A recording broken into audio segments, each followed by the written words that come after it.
What is the nature of reality? This depends on your inherent disposition to life. Life is an object subject dichotomy. So we have an objective world and we have a subjective world. We have an objective mind and we have a subjective mind. We have sensory experiences coming from the objective world in the things we see, hear, smell, taste, and touch, making an impression on the subjective mind. We call these impressions memories.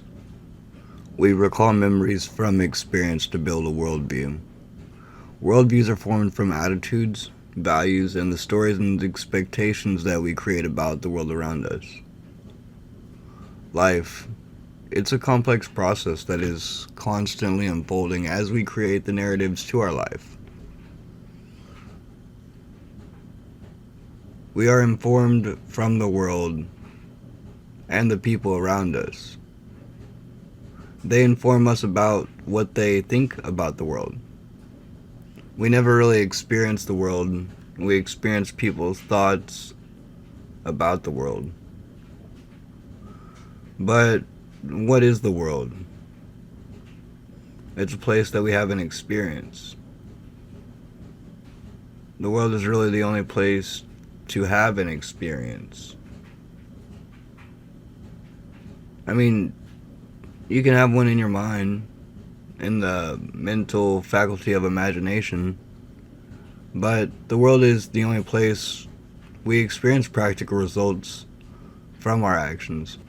And, of course, the things we learn from the world, or from our own process of acquiring into the nature of knowledge. Well, what does knowledge mean? To be actively making an attempt at understanding the phenomenon of life. To understand the source of creation. To know the point to creation. KNWLDGOEE. Knowledge is the idea of learning.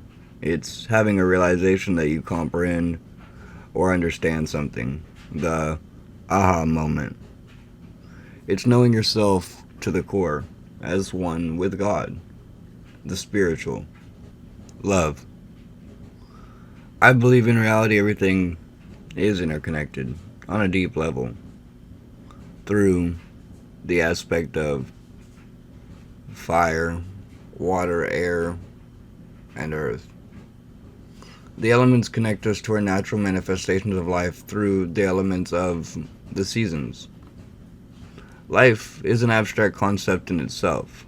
I mean, what does it mean to conceive? Con is the prefix which means together. Sieve is the root which is to take. It becomes to take together. So, we take the experience of our life as a shared experience together and come to understand that it's not about my story. It's about the experience of humanity as a whole, which in the long run brings more clarity to the experience because it gives us something greater to focus on. I mean, to me, it's created from our general experience of what we know. Then it goes to a more particular, then back to generalized knowledge again. Such as, say, we see clouds in the sky. We can make an assumption that it's going to rain based on the prior knowledge we have of clouds, which we can make the assumption that when there are clouds, it's going to rain.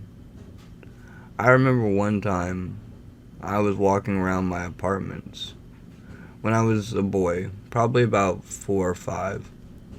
There was this grill.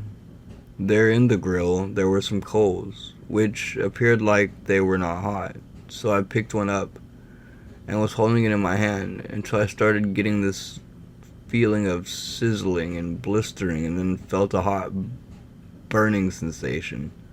I dropped it, I cried because it surprised me and it hurt. When I got home, my dad had to explain to me that even if fire is not red hot, it can still be extremely hot from the embers. I had not known that coals could still be hot even if they are not red. Then I learned about the cool dynamics of plant medicine and the aloe plant. My dad had cut a piece off the plant and used it to doctor my finger. It didn't exactly take the burning away, but it did help ease the pain. Life is seeking truth at the experience of pain. In the moments of pain, we discover what the truth is, that life is impermanent. And the things that truly matter to the heart is the movement that makes us act. And if you're guided by conscience, then you're guided by truth. But what is truth? To love your neighbor as I have loved you.